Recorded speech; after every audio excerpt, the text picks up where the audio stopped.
Hi mga akla, so for today's video, pupunta kami dun sa may Vista Cafe sa Angono. So this one, medyo sikat to sa amin, sa Binangonan, Angono, ng mga nakatira. This is located malapit sa Tagpuan. So yung way doon pataas, siya yung nasa dulong-dulo. So itong cafe review na to is more on lang sa pag-order namin ng kape and then experience dito sa lugar. Kasi first time namin pumunta dito talaga. So, at first, yan, pumila muna kami. So, napakatagal ng pila. Actually, sobrang sikat nung cafe na to. Pipila ka talaga. Kasi kami mabot kami ng mga 30 minutes sa pagpila pa lang, papasok sa cafe.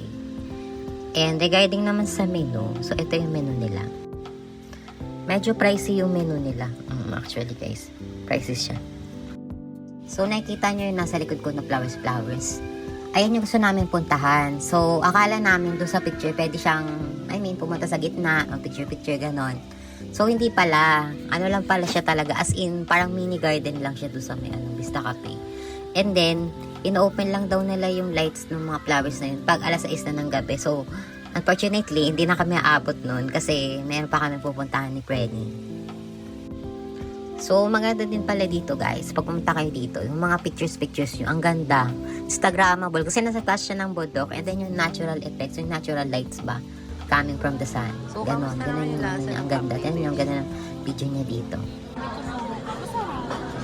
Plastic. Ang plastic mo. Hindi ko makamay akin.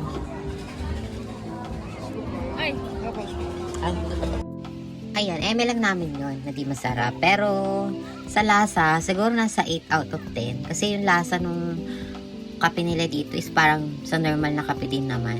Hindi ko din pala natanong kung grind coffee yan or yung powder lang. Pero okay naman siya, ganun. Pero kasi yung price nga, sa price, kung grind coffee man to, okay. Pero sa lasa, 8 out of 10. Sa presentation, 15 over 10. Kasi ang bongga ng presentation nila dito, lakas mo kamayaman. Ansyang. Tapos yung clubhouse, ang sarap niya, na-enjoy namin yung clubhouse. Oo, 10 over 10 yan. So, ayun, after namin kumain, umuwi na kami. Kasi nga, anong oras na rin yun, 5:30 and pupuntahan pa kami. So, here's yung mga picture namin to sa labas. Ang ganda talaga mag-picture dito dahil sa mga natural lights niya. And also, overall experience, mara-recommend ko naman siya sa mga friends. Kasi nga, ang issue ko lang siguro dito is more on sa price. Pag normal kang tao, medyo pricey talaga siya. Pero kung nakakangat-angat ka sa buhay, gusto mo talaga na makakapi-kapi, push ka dito. Bongga, mag-enjoy ka. Lalo na pag gabi, maganda yung view. Di lang kami nakaabot kasi nga may pupuntahan pa kami. Dumaan lang talaga kami dito kasi malapit lang naman yung pupuntahan. Thanks for watching.